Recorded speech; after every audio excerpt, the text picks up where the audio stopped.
Hey, good evening from Jerusalem. This is Nicole Johnson, now from Jerusalem. A couple days ago, I was reporting from Eilat, the southernmost city in Israel. And we were there not just for the weather, but because my daughter had a dance competition in Eilat. So any studio around the country that participated drove Lord knows how far, because Eilat is 4 hours from Jerusalem. So if you were from Tel Aviv, at an hour, from north of Tel Aviv, even more. But anyway, all along waiting to see, wow, if the war starts, will the Houthis fire? And if they fire, will it get to Eilat? So that was like the big excitement for the weekend, other than the competition, which was also really cool. So anyway, welcome this evening or day, or whatever it is, wherever you are.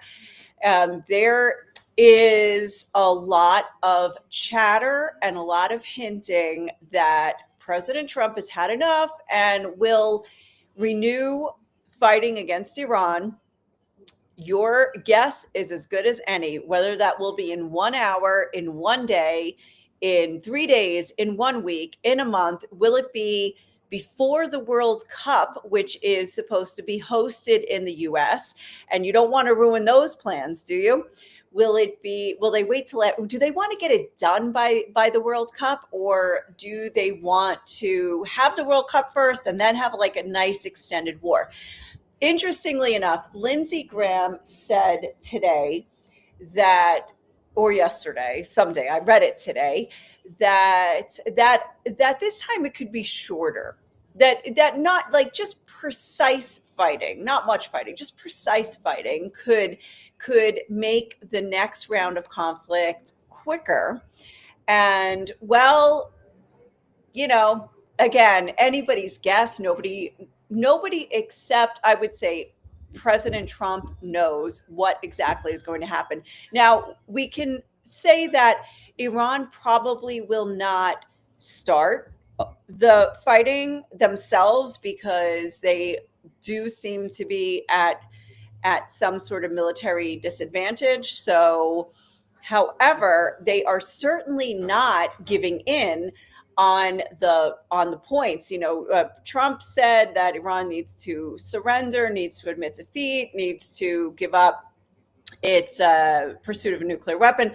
Of course, there are fine details as well in the points that are going back and forth between the U.S. and Iran, but they just sent back a new proposal, and Trump said no. This is too weak.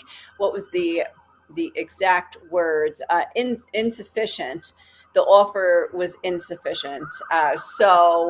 Um, so it looks like, wow, wait, I'm reading this article right here. The senior U.S. official said that if Iran won't shift its position, the U.S. will have to continue the negotiations through bombs. Now, this is an unnamed source, and it's quoted by Axios. So, there's a lot going on right now, and you can't necessarily go by the media reports, because I think the media is also being used to report things back and forth. Hi, guys. Hello to John and Carol, and hello to Emily. Oh my gosh, Emily wants to, I just, out of the corner of my eye, saw that you had a comment. Hey, how did the dance competition go? And I just saw competition. I was like, oh, are you asking about Eurovision? Yeah, the dance competition was great. My daughter had two dances in that set, in that time that they had. It was like categories, whatever, a bunch of categories together. So she had two dances. It was great. It was interesting. Being in a lot was different. And weekend away. What can I say? Felt great. So I love it. Emily says, to war or not to war? What is the answer? Right. We all know the question, but nobody knows the answer. So we're all waiting with bated breath as to what is going to happen. Oh my gosh, Deva, welcome. I haven't seen you in a while. Good to see you. I was just thinking about you today. I'm glad you're here. And Janice, thank you very much for joining. Um, all right, so I'm going to go through. I have to keep watching my phone because I have to go pick up Lucas from his basketball game. So we veer from gymnastics in Eilat to basketball, in Jerusalem. And yeah, so anyway, so I've got to just keep an eye on that. But let's talk about what is happening in Iran. Now, remember that in the first hour of the war, Israel took out the Ayatollah in Iran, Ali Khamenei, and his son was eventually appointed in his place. But nobody knew. He made no public appearances. Is he alive? Even did he survive? And then there were reports, yes, he survived, but he's incapacitated. And then to what extent? But I just read a report that they say not only is he alive, but he is operating in such a different way than his father, and that he has, let me see if I can find the exact words. Now, I cannot confirm this. I tried to confirm it. I cannot. But the guy who's saying this, he said he has facial injuries, burns on his face. He does not appear in public because it is not appropriate for a leader to appear without a beard.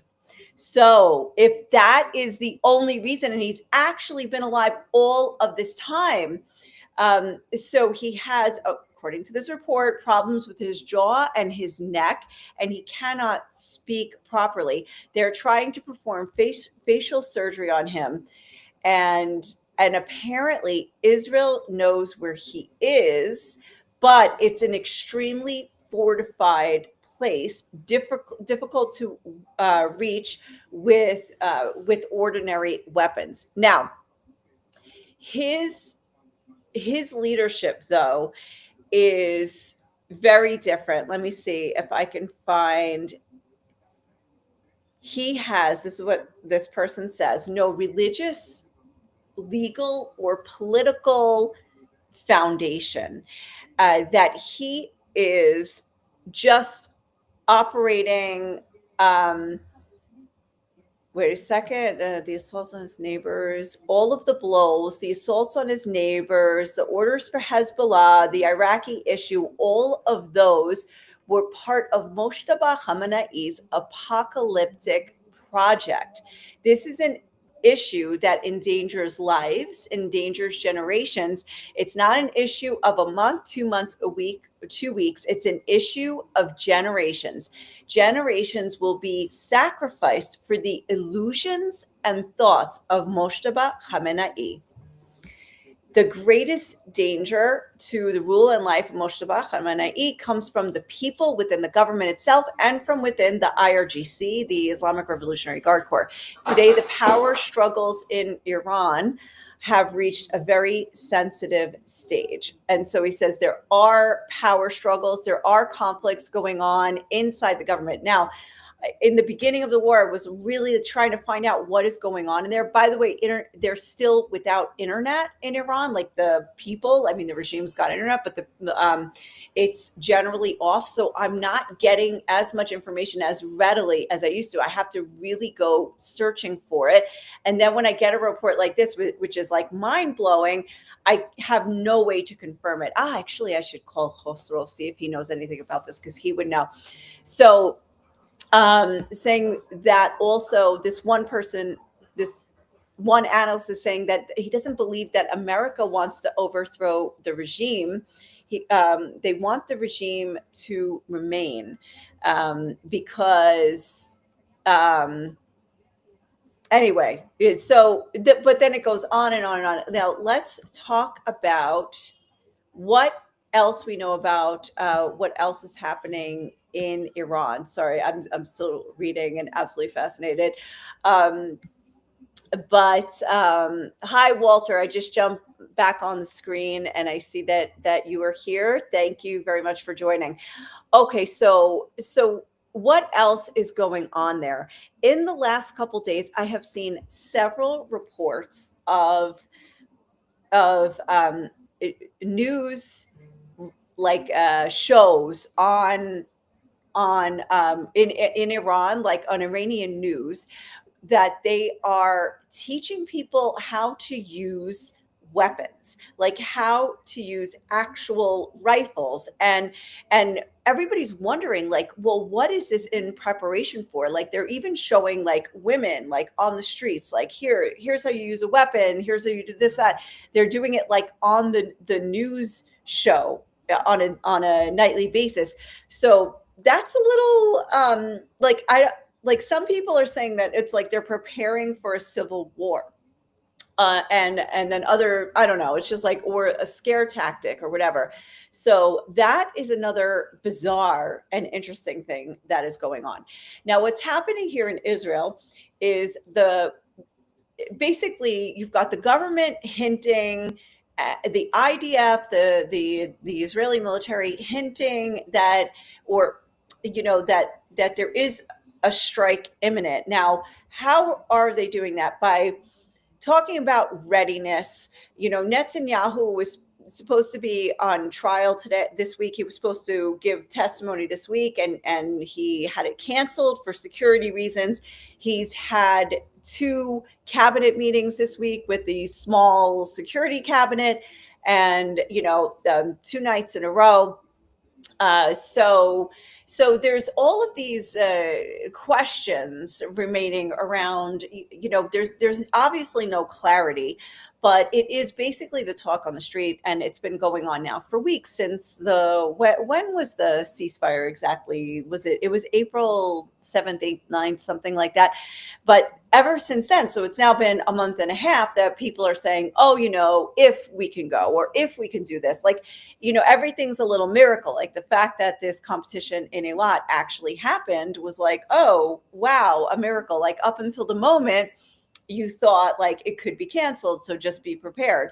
So everybody's sort of living like that. And I'm sure it's happening all over the Middle East, because there are also, like, while I'm not even talking about Hezbollah and Israel, and that's in the northern border. So that never stopped, despite the fact that the ceasefire was just extended 45 days.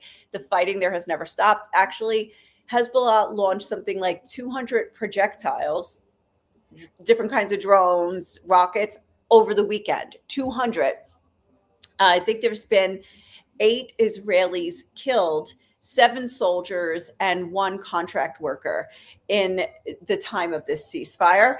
And also in Lebanon, I don't have the numbers, but villages told to evacuated, targeted assassinations, civilians killed. Like, I don't even know, but they are continuing the IDF is operating fully in the area of southern Lebanon that they have already occupied since the war there started. So that's still going. So I'm not even talking about that. So now the war with Iran, let's isolate geographically. We've got, northern border of Israel, southern border of Lebanon. I put that aside. The rest of the Middle East, just living, like, wondering what's about to happen. However, the UAE and Saudi Arabia have both been hit by missiles. So the UAE by Iran, but then the latest barrage on the UAE, they put out a statement saying we were just hit by missiles, but they did not blame Iran. So you have to pause and say, okay, why not? Because usually it's obvious, right? They did it. But in this case, the fact that they didn't blame them, they knew that the missiles came from somewhere else. So that means they either came, and then I think they said it wasn't Iran. So it's either Iraq or Yemen, presumably, because Yemen is where the Houthis are, and Iraq is where all of the Shiite militias are, the pro-Iranian militias. So I think I just read somewhere that it was confirmed that they were from Iraq, also against Saudi Arabia. So you have this smattering of stuff. Now, also, and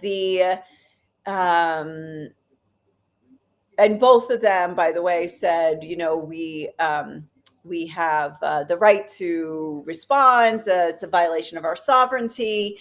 And so So yeah, oh okay. So the assumption is still that the UAE, it was Iraq, but that with Saudi Arabia, that they said it was Iraq, and that's it.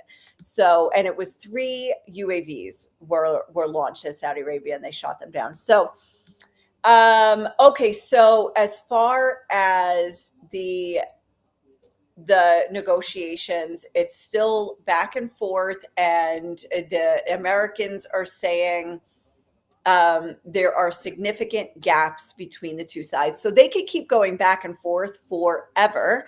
And I think these significant gaps will remain because fundamentally they do not agree on the outcome.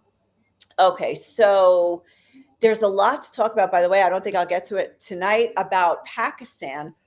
Pakistan, the broker, the mediator between the U.S. and Iran, has been harboring like Iranian military jets and other equipment and stuff like that. I'm just like, what? Like, how are they a neutral negotiator?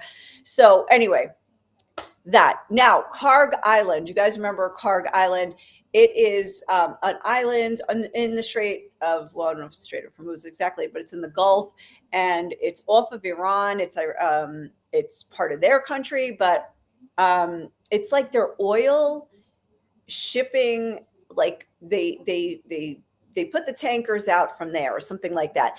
So apparently there is an oil slick there now, and the question is whether it's because they are so backed up from being unable to use the Strait of Hormuz, which is still double blockaded by Iran and by the US. By the way, Iran's charging tolls. They must have spoken to like the mayors of New York City to find out how they can charge exorbitant fees on the ships going through. I don't know how much it is, but they said they're collecting tolls. But then I don't know if those ships are then getting through the US blockade.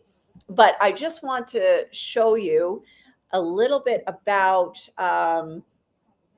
oh, by the way, I didn't even see all of your oh my gosh, somebody from Pakistan is here. So maybe you could shed light on what you think about uh the being the mediator for the US and Iran.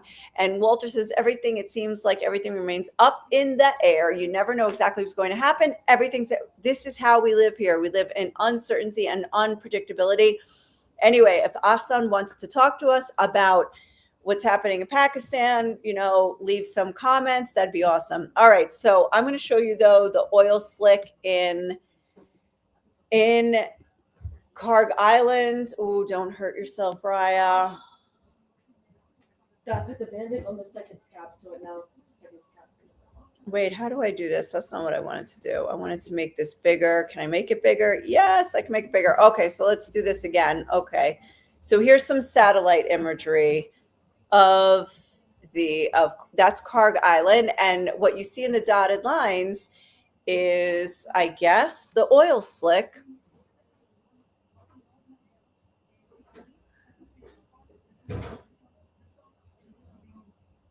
I'm going to read the caption after this and see if it explains what we're looking at.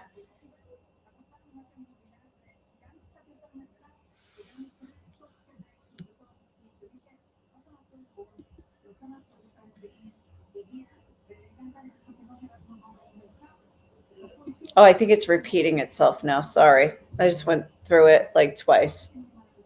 But you wanted to, right? You wanted to go through it twice because you were like, what the heck am I looking at? That's kind of how I felt. Okay.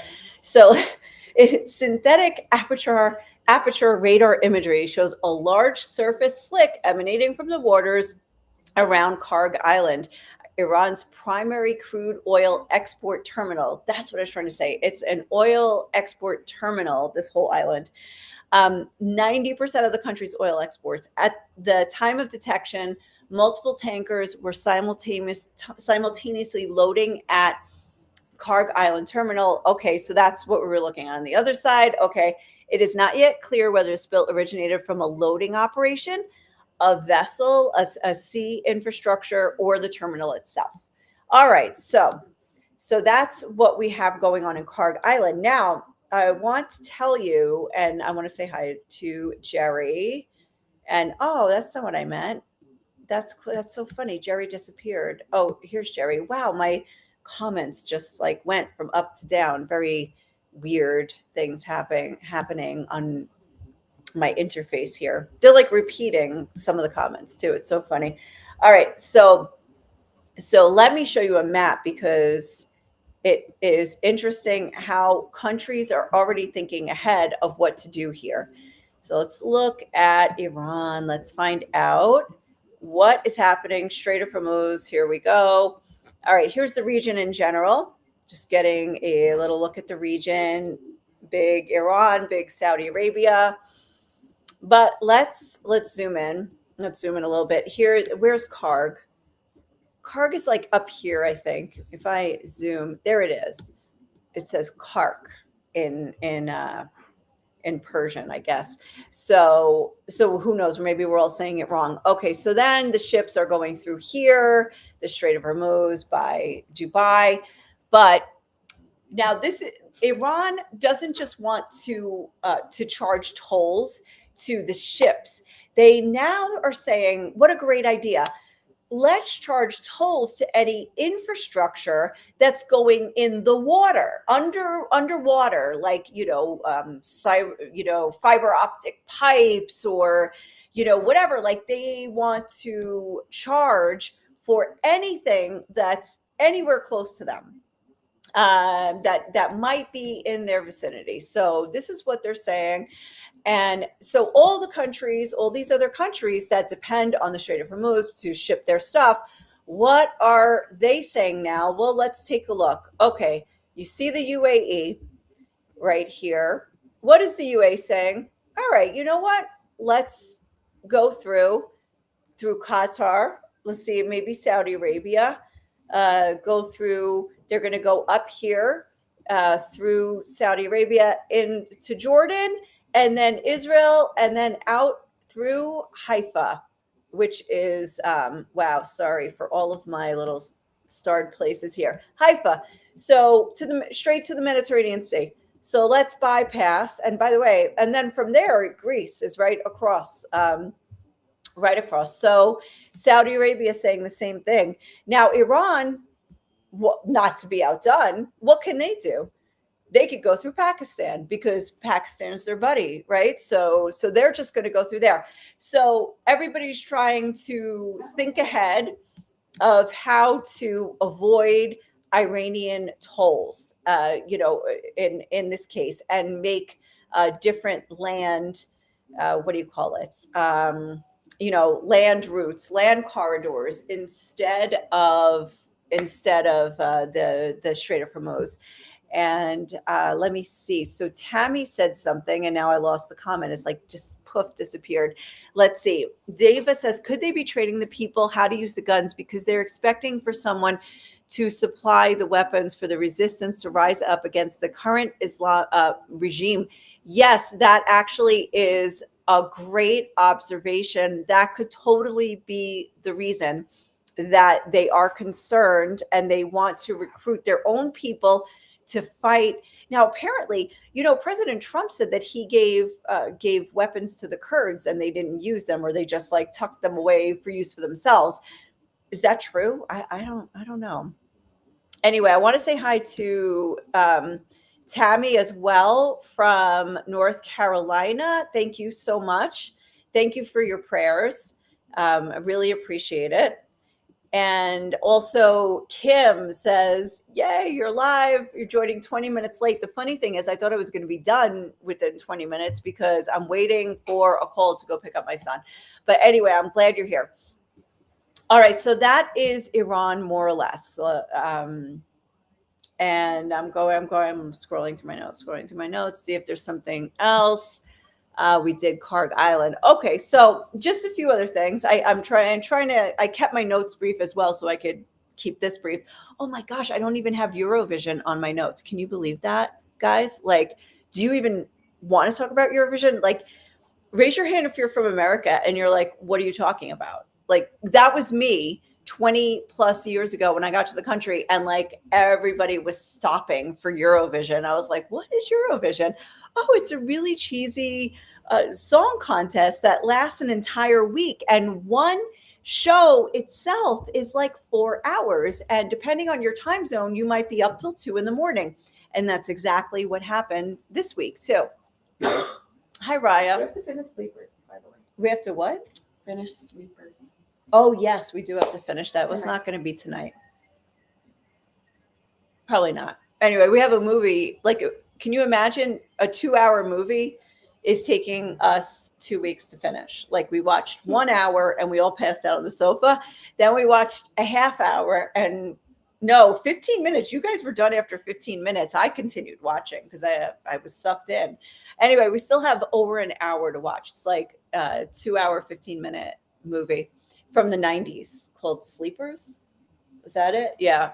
Anyway, don't go to juvie, right? That's the lesson we got from this. You don't want to go to juvie.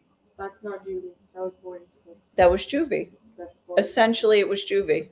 It was not boarding school. It was detention for kids. It wasn't boarding school. There was nothing school about it. It was horrible. Anyway, it was horrible. Anyway, Yeah. so yeah, it's funny. We're all right. Well, Walter said it was funny, and I agree with him. Anyway, okay, so let's talk about, we got Eurovision. I'm so tempted. I'm so tempted. What? Okay, but the Lebanon ceasefire, I have to say that I won't dwell on that too much because there is no ceasefire. The residents of northern Israel are so mad at the rest of the country. They're like, well, if somebody actually went around and put on their, cat just attacked my feet. All right, it put on sign like the highway signs and road signs, and they plastered Tel Aviv on over the towns in the north, and they said their reasoning was, if this was Tel Aviv, you would have done something about it to end this fighting.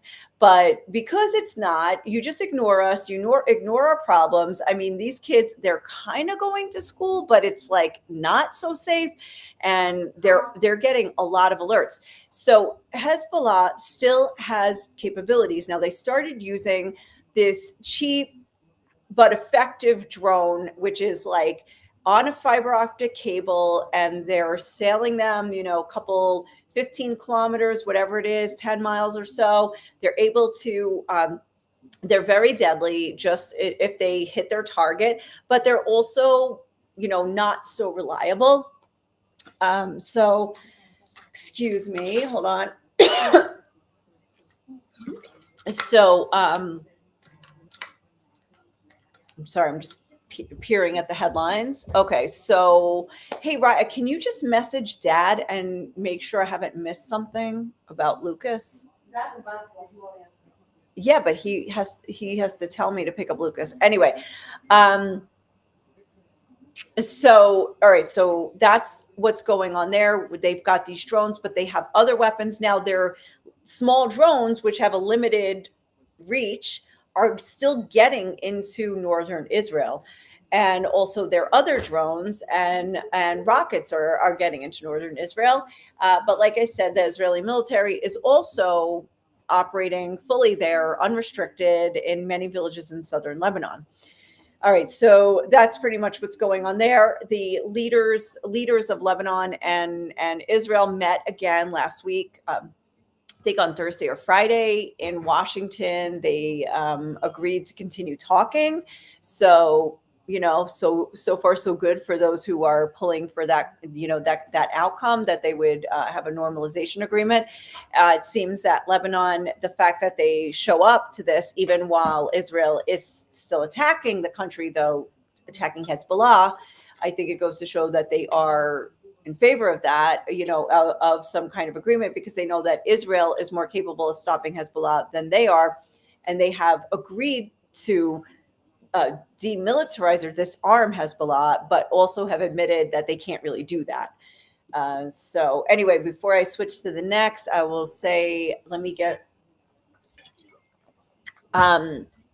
is your name B or Bia? I'm not sure how to say it. Okay.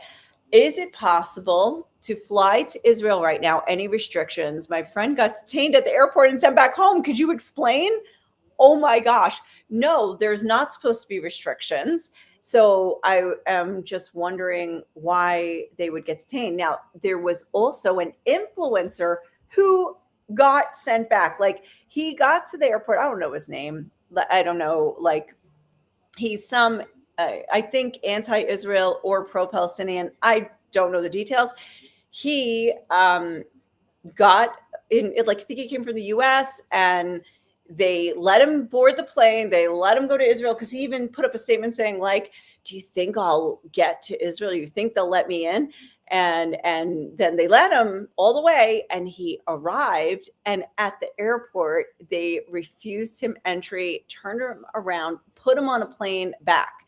So, so anyway, so that is, I wish I knew the guy's name, but it's, not somebody I follow, but apparently a lot of people do because he's an influencer and everybody knows him. Emily says, I want to hear how they got turned around. Are you talking about B's comment about how they got turned around? Okay, my friend wanted to join the prayer house in Sukkot Hallel. Wow, that's really sad. So, talk to the leaders there and try to understand why. There's a myriad of reasons that Israel would do that. Some, not all are legitimate to our minds or to our understanding. So I can't even begin to judge because there are so many reasons out there. Like, for instance, they also turned back 3 congresswomen a couple of years ago, Rashida Tlaib, Ilhan Omar, and name me the third of the squad. Oh, was it? No, it wasn't Osea. Okay, what's her name? AOC. Thank you. I'm like OCS. What? AOC. It wasn't her, but there were 3, and they were denied entry, or like even before they tried to come here, they were denied. Which, I mean, I'm not sure. Like, is that? I don't know. It's really debatable if that's really like a smart thing to do. And also Rashida Tlaib has family in the West Bank. So like, yeah. Okay. Sia, thank you. So going back, Walter says, we're wondering when we can go to Israel again. Also, we have been watching, you can come anytime. And I would tell you to book on, an Israeli airline though, because until things are stable, whenever that is, the other airlines just cancel at the whiff of a war, whereas the Israeli airlines will keep going. And yes, they will cancel if the airport gets shut down, but they won't necessarily, what do you call it? Like, they'll hold your ticket or they'll honor it because they're used to this, but you will also pay like 5 times the price because that's, isn't that capitalism for you?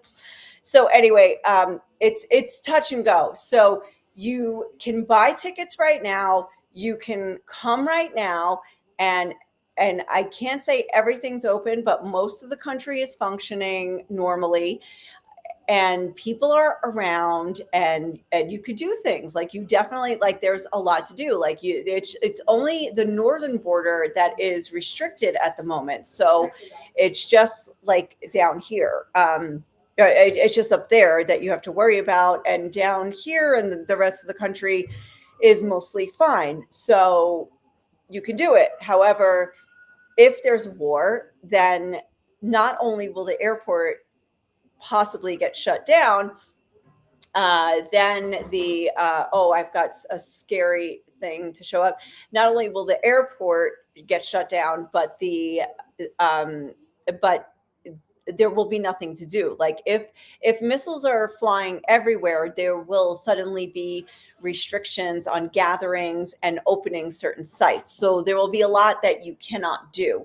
Now, the way we weathered it last time was you couldn't tell there was a war, even in places like Tel Aviv that got bombarded.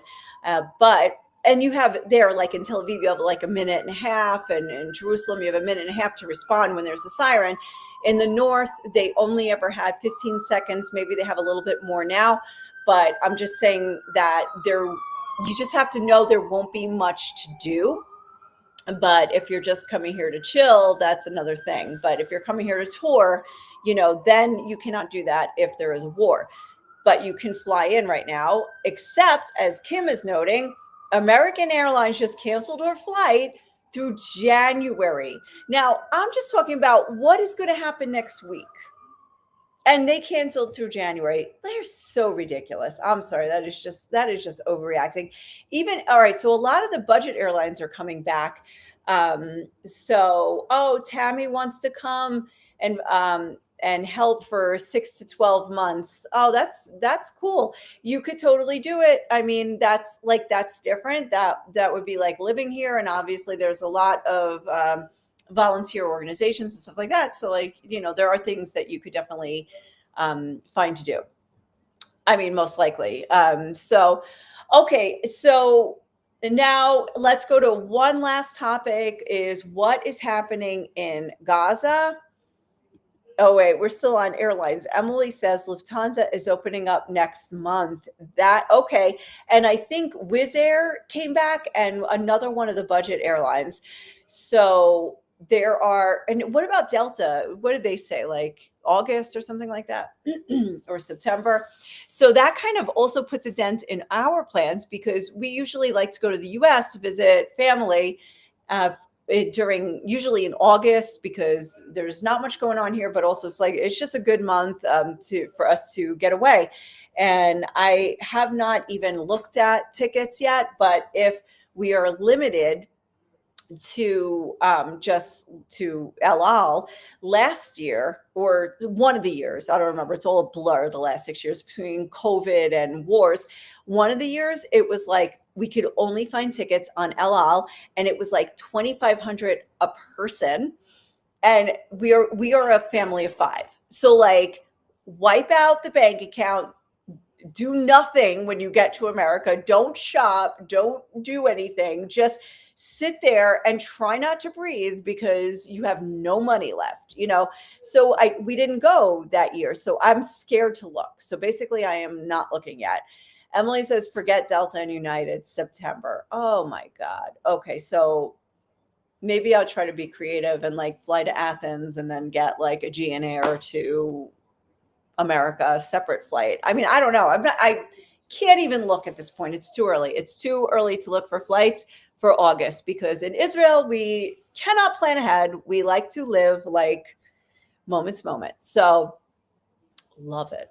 Love it. I was being sarcastic. Okay.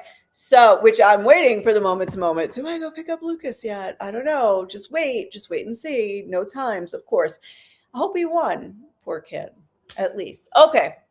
Last but not least, Gaza, because nobody talks about Gaza, right? But in the absence of major war, Gaza is creeping up back into the news, and there are some. There was a major targeted killing by. Oh wow! Now I don't remember his name. Izzadin Haddad or something, who was the new leader of Hamas.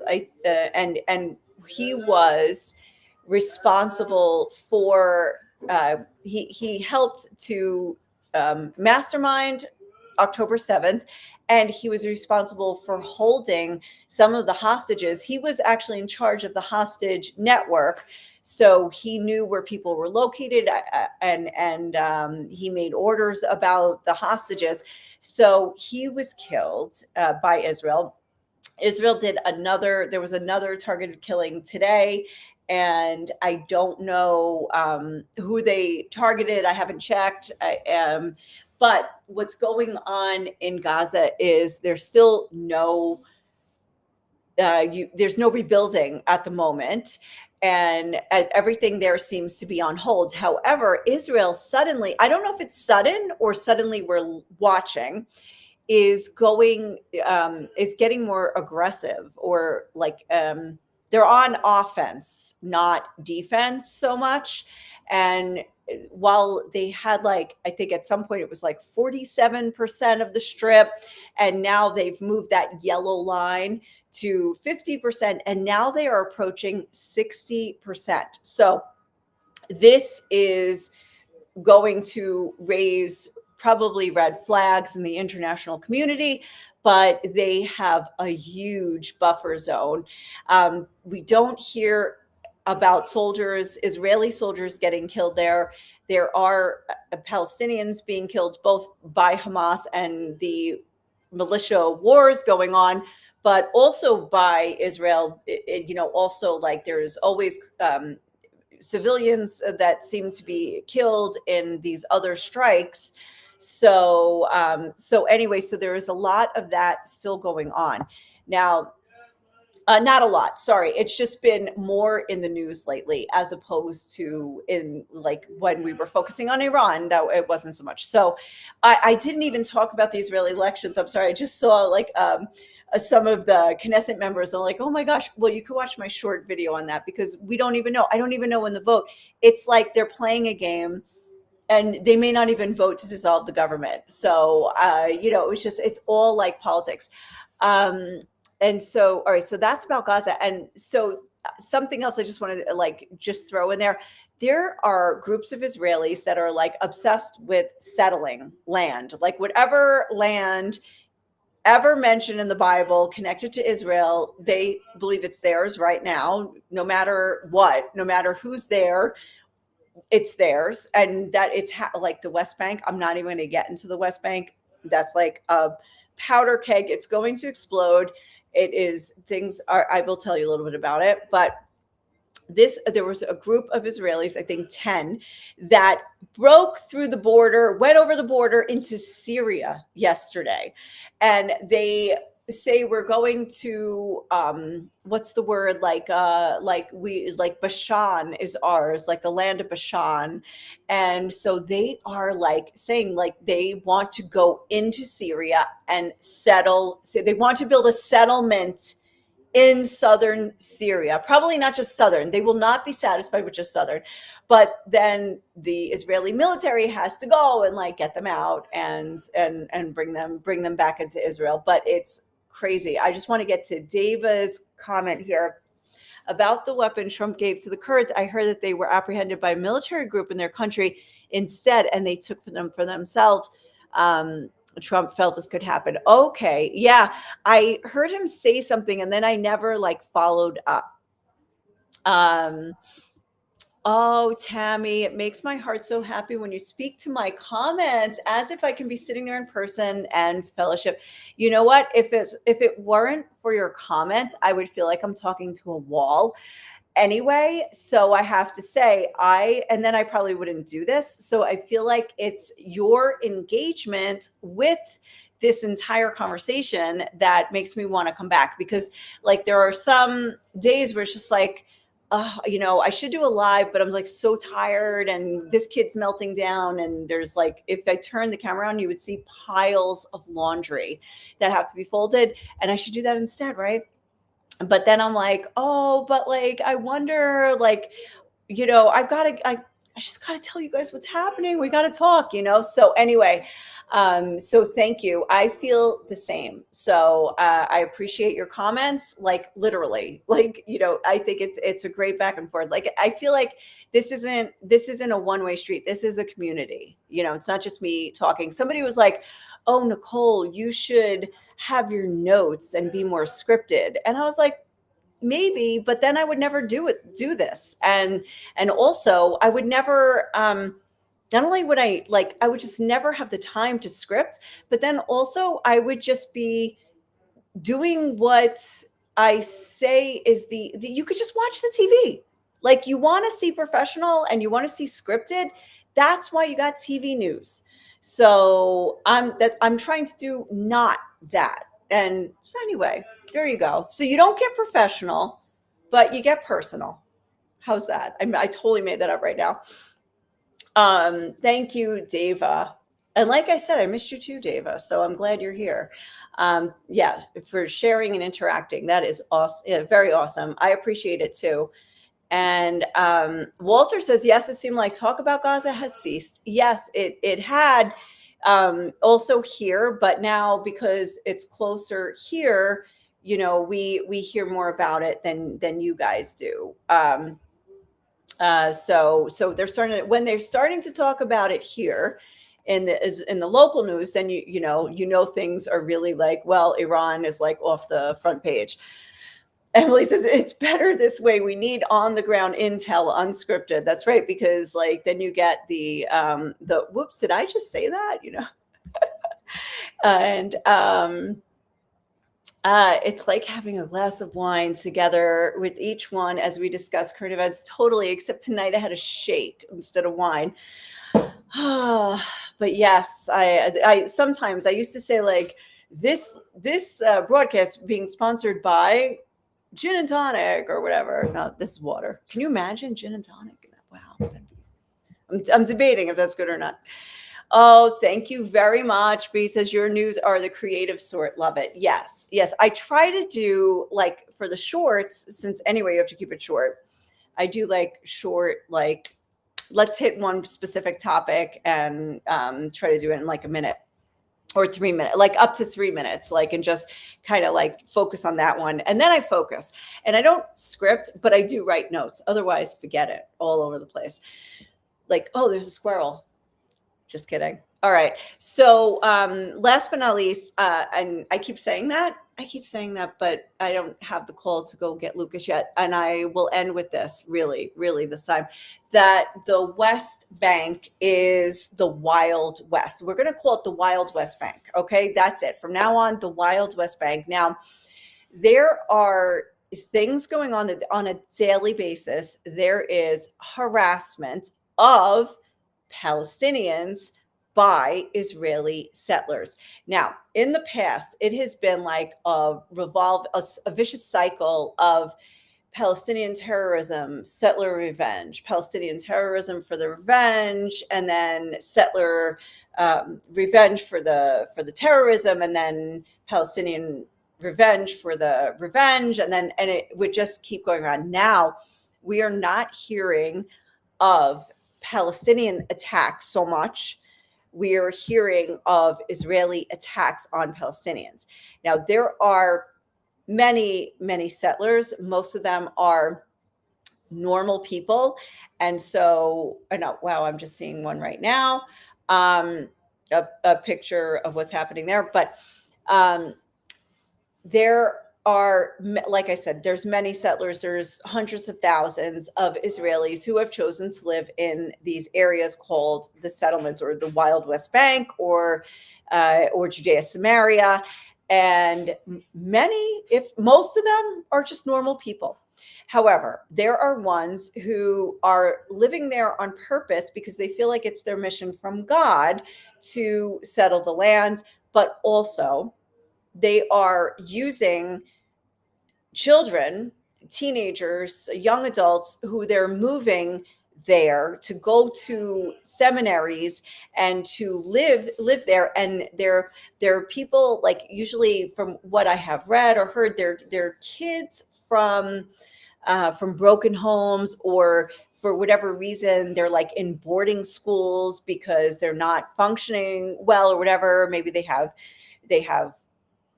issues like cognitive issues, or just troubled kids, and they're just using them in many ways to carry out a lot of the work. So for instance, I have seen in the past couple of days videos of these young people, and I'm talking teens and 20s, who are going to Palestinians, and they're attacking their homes. They're throwing rocks at their homes. They're trying to climb their fences.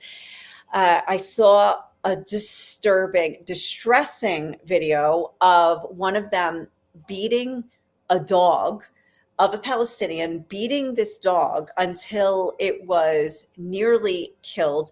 But I thought it was killed because the video just didn't really give you context.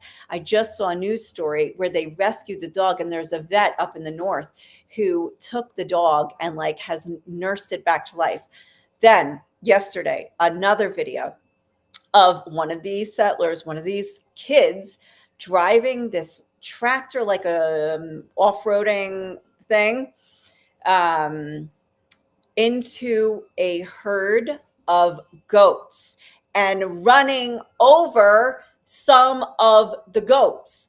Like unbelievable violence. Like that is against animals. Now, that is not to say that they are not also attacking people, but they are attacking people. They are. There was one instance where they poured flammable liquid all over the front of the person's house, and we're talking like where families live. Like I'm not like some, you know, random bad guy from a gang, but like mother, father, kids, grandparents, you know, and they're setting houses on fire. They're setting cars on fire. They're damaging property. And here's the problem. Does it reflect all of Israel? No. Does it reflect all Israelis? No. Is it a government policy? No. However, it is not being thwarted. It's not being dealt with. There is not enough enforcement. There is not enough prevention. And it's going unchecked, and it is getting very, very dangerous. So we are going to see some kind of explosion there soon. And I don't know how or what, but we're in for something. We're going to be seeing.